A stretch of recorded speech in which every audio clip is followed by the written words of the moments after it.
بسم اللہ الرحمن الرحیم۔ السلام علیکم ورحمۃ اللہ وبرکاتہ۔ عمر اسٹوری اسپیشل کے مقبول عام سلسلہ واقعات کی ایک نئی ویڈیو کے ساتھ آپ کی خدمت میں حاضر ہیں۔ ہماری آج کی اس ویڈیو کا عنوان ہے ایک بچے کی اسٹوری، قسط نمبر 4۔ آخرکار بڑی مشکل سے اسے سمجھا بجھا کر ہم ڈیرے پر واپس لائے۔ گوالیار آئے ہمیں 3 دن گزر چکے تھے۔ ہفتے کی رات تھی۔ یکایک کریم نے ہمیں جگا کر اطلاع دی کہ صفدر غائب ہے۔ اس خبر سے ہمیں سخت تشویش ہو گئی۔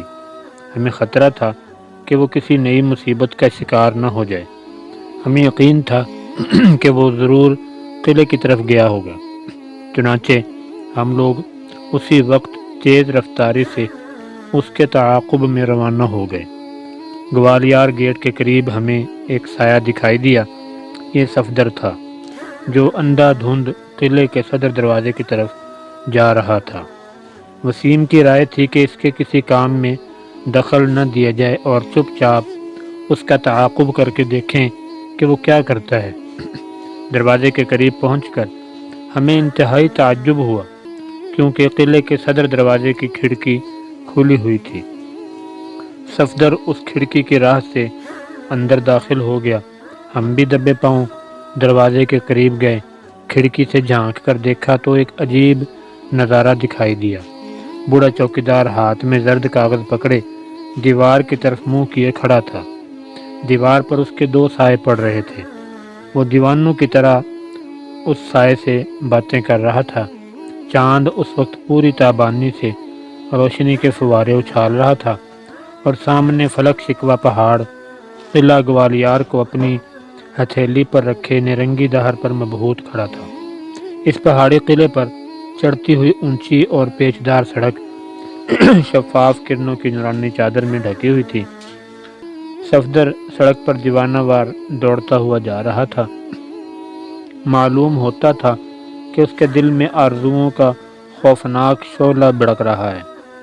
رات کے بھیانک سکوت میں وہ خوفناک کھڈوں اور تاریک کھائیوں کی طرف جھک کر مدہوشی میں کھوئے ہوئے خوابیدہ درختوں سے پر بھاگا پوچھتا فیل نما سرکش چٹانوں سے اس کا حال دریافت کرتا، مگر اس کی سنگلاخ چٹانوں سے ٹکرا کر ہوا میں اس کی آواز تحلیل ہو جاتی۔ وہ کھڈوں اور کھائیوں سے صدائے بازگشت کے سوا کوئی جواب نہ پاتا۔ وہ بے تابانہ بڑھتا جا رہا تھا۔ پھر وہ مہاتما جین کی طویل القامت مورتی کے سامنے ہاتھ جوڑ کر کھڑا ہو گیا۔ یکایک ایک بگولا اٹھا جو کالی مہیب دراڑوں اور ویران کھنڈروں سے دردناک آواز پیدا کرتا ہوا چٹانوں سے ٹکرانے لگا۔ ایسا معلوم ہوا کہ جین کی عظیم الہیت مورتی، جس کے پاؤں تحت الثری میں اور سر آسمان سے چھو رہا تھا، کانپ رہی ہے۔ اس کی گیان دھیان میں مگن اور آسمانی اسرار سے واقف آنکھیں اس پر گڑی ہیں۔ اس کے مقدس لبوں کو جنبش ہو رہی ہے۔ عین اسی وقت ایک تاریک ابر نے چاند کے منہ پر نقاب ڈال دی۔ صفدر پھر آگے بڑھا۔ اب اس کی حالت سکون پذیر تھی اور وہ ہماری موجودگی سے آگاہ ہو چکا تھا۔ دمدمے کے زینے پر چڑھ کر اب وہ محلات کی طرف بڑھا۔ محلات تک پہنچ کر وہ زمین دوز تہ خانے میں اتر گیا۔ ہم بھی اس کے پیچھے پیچھے تھے۔ اس کے تہ خانے میں داخل ہوتے ہی وہی پر اسرار سایہ سامنے کی دیوار پر نمودار ہو گیا، مگر اب وہ صفدر کے سائے کے قریب نہ تھا بلکہ ذرا فاصلے پر تھا۔ سایہ اس انداز سے متحرک تھا جیسے صفدر کی کوششوں پر جوش مسرت سے کانپ رہا ہو۔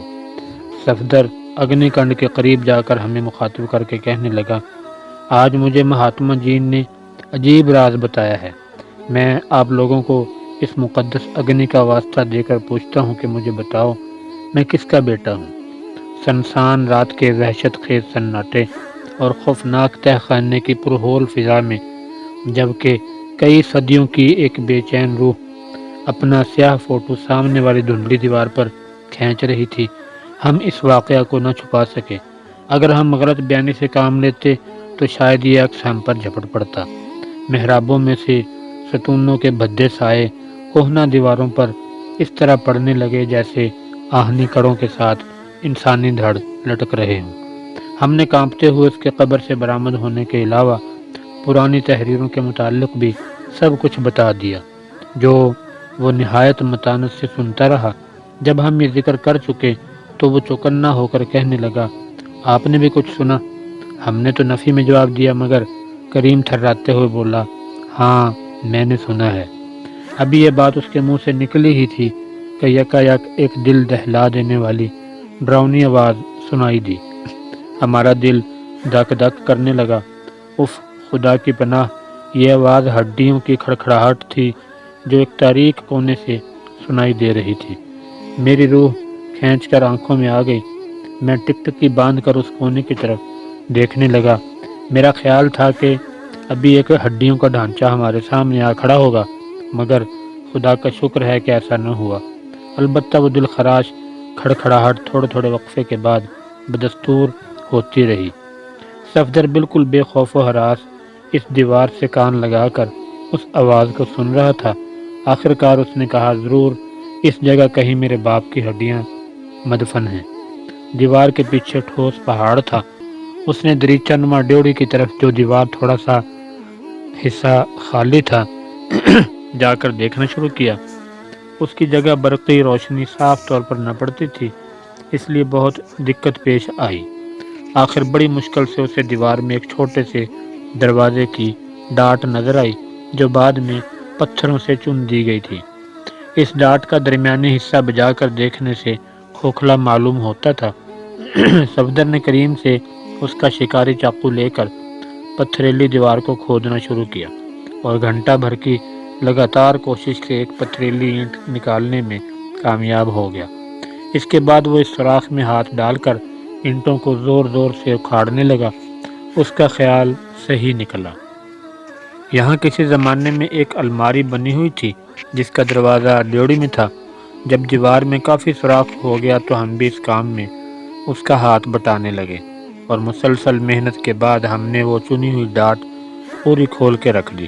یہ ایک الماری کا خانہ تھا جس میں انسانی ہڈیوں کا ایک ڈھانچہ تھا۔ صفدر اس ڈھانچے کے قریب دوزانوں بیٹھ کر دعا کرنے لگا۔ ہم بھی اس کے ساتھ دعا میں شامل تھے، گویا یہ ایک بدنصیب تاجدار کی نماز جنازہ تھی جو 3 صدیوں کے بعد 4 آدمیوں نے پاتال کی گہرائیوں میں نہایت بے سر و سامانی سے ادا کی۔ دعا کے بعد وہ ہڈیوں کو بوسہ دے کر اٹھا اور گلوگیر انداز میں کہنے لگا، اب ان مقدس ہڈیوں کو یہاں سے کس طرح لے جائیں؟ کریم نے اپنا کمبل زمین پر پھیلا دیا، جس میں سب ہڈیاں اکٹھی کر کے باندھ لی گئیں۔ ہم تہہ خانے سے نکل کر بصورت تمام پہاڑی راستہ عبور کر کے نیچے صدر دروازے کے قریب پہنچے۔ بوڑھا چوکیدار ابھی تک اسی طرح سایوں سے باتیں کر رہا تھا۔ ہم چپ چاپ باہر نکل آئے۔ اس واقعہ کے بعد دوسرے دن ہم پھر ایک دفعہ سکندرا آئے، کیونکہ اس فقیر کی مدد سے ان ہڈیوں کو وہاں ٹھکانے لگانا آسان تھا۔ چنانچہ ایسا ہوا۔ رات کے وقت جب کہ آسمان تاریک بادلوں سے گھرا ہوا تھا، کسی ناشاد کی شوئی بخت پر ٹھنڈی سانسیں بھر رہی تھی۔ ایسا معلوم ہوتا تھا کہ صدیوں سے محو آرام شاہی خاندان کی روحیں اپنے ایک فرد کی آمد کے انتظار میں چشم شوق وا کیے پرانی قبروں سے جھانک رہی ہیں۔ ہم ان ہڈیوں کو کفن میں باندھ کر وہاں لے گئے۔ بوڑھا فقیر اور کریم ہمارا انتظار کر رہے تھے۔ انہوں نے قبرستان میں گڑھا کھود رکھا تھا جہاں اس گمنام تاجدار کی پامال شدہ ہڈیوں کو دبا دیا گیا۔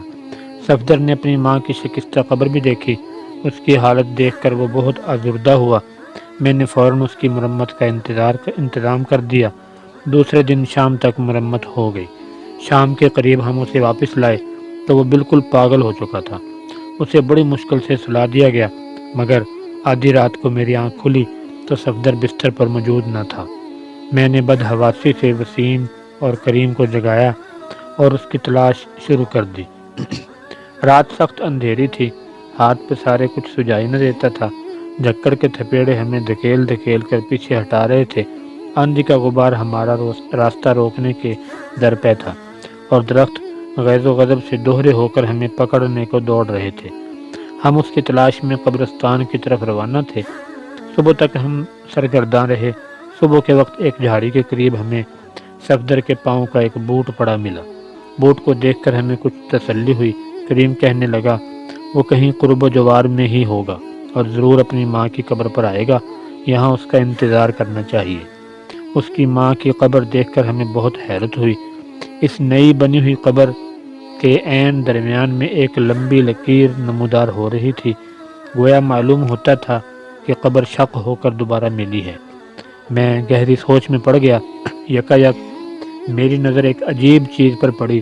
انتہائی رنج و غم سے میری چیخ نکل گئی۔ سرہانے کے قریب قبر کی لکیر نما دراز سے صفدر کے کوٹ کا کونا باہر لٹک رہا تھا۔ وہ واپس اپنی دنیا میں جا چکا تھا۔ دوستو ویڈیو آپ کو کیسی لگی؟ کمنٹ سیکشن میں اپنے خیالات کا اظہار ضرور فرمائیں۔ ویڈیو کو لائک اور شیئر کرنا مت بھولیے۔ چینل کو سبسکرائب کر لیجئے۔ اپنا بہت سا خیال رکھیے۔